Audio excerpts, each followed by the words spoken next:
Well, the kids are in school and deep into learning this morning, but did you know their environment could be hindering them from absorbing all of that necessary information into those little brains there? Well, one aspect of creating a learning atmosphere that is often overlooked is the furniture. Yes, the furniture in the classroom.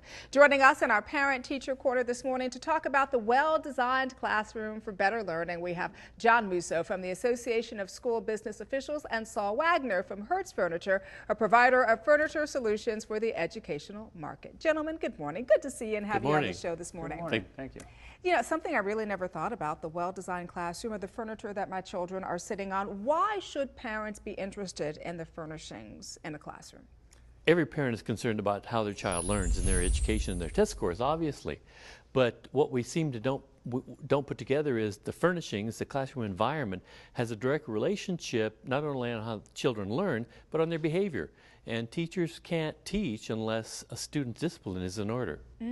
Because I guess they have to be comfortable in what they're sitting on, right? That's definitely what it is. And if we think about it for a moment, our children are spending 8 hours a day in the classroom. And if students are comfortable, they will learn better in that environment. That's true. All right, so then what can schools do to create a well-designed classroom? Well, several things. I mean, first of all, I think schools have to be strategic in how they plan their classrooms, strategic in how they purchase and what they purchase. Really important, especially today when budgets are dwindling. Yeah, and you talk about dwindling budgets, but you also talk about what you said, which is so important, Saul, which is you have to kind of find furniture that works, but that you can also repurpose and that you can continue to use. There's no question about that. And today's designers of furniture have taken all of that into account. We've looked at how the industry has changed, how the classroom has changed over all these years, how technology has come into the classroom. And furniture there's so many different options in furniture today to take advantage of all those changes. So a school needs to say, what are we going to be doing with this room? What are the teaching styles that are going to be going on in this classroom? And then they need to come to a furniture specialist, such as us at Hertz Furniture, and say, this is what we want to use this room for today and in the future. And we have furniture solutions for every type of environment, for every type of teaching style. All right, so Saul, we visited multiple classrooms as examples of different ways to utilize furniture for different age groups. Could you tell us what we found? Well, we found that in the younger age groups, the furniture is designed in such a way that the desks are not moved that much during the day. The same desk can be used in a potted environment or a group environment, or as a standalone environment, whereas in the older age groups, the students can be moving those desks around. I do want to talk a little bit about the budget constraints. When you're talking about creating a flexible or new classroom learning environment, what should parents be aware of? And I want both of you to chime in on this one. We've been cutting for the last couple of years because of the economy, and now we're cutting at the classroom level. We're cutting teachers, we're cutting aides, we're cutting textbooks.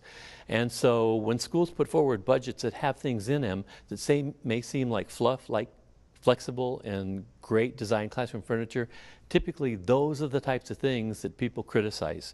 But we need to be more holistic in looking at that budget and analyzing why it's there. Ask more questions before we start to criticize. Saul? Yes, I definitely would agree with what John has to say. And in addition, the schools should be making sure that they're looking for value in terms of what the product costs is over the lifetime of the product, making sure that the product has a warranty, making sure that they're meeting with a furniture specialist who can provide them with the solutions that will give the value over the term of the product. So let me ask you then, as a parent, is there anything that I can do to ensure that my child is getting, more comfortable furniture, is maximizing their education where furnishings are concerned? School now are going to different types of tax overrides that voters need to approve. And it's to either fund current teachers and textbooks or to fund the capital items like buildings and furniture and equipment types of things. And so when parents go out and vote yes or no, they need to make sure they're educated in terms of why are we asking to put these types of things in the budget? Why do we need additional dollars? And sometimes we don't understand that a teacher's teaching style directly affects a student's learning ability. And you're nodding your head yes to that. Yes, I agree 100%. Parents should be conveying to the schools what's important to them. Comfort of their children is important to them. If environmentally friendly products are important to them, if made in the USA is important to them, convey what's important to you as a parent to to the administration of the schools. Good information, gentlemen. Thank you so much for coming by and sharing it with us on the show this morning. Thank you. Thank you. I appreciate it. And for more information on student furniture, simply log on to the website hertzfurniture.com. Oh, and don't forget to log on to thebalancingact.com for more information and tools in our Parent Teacher Corner.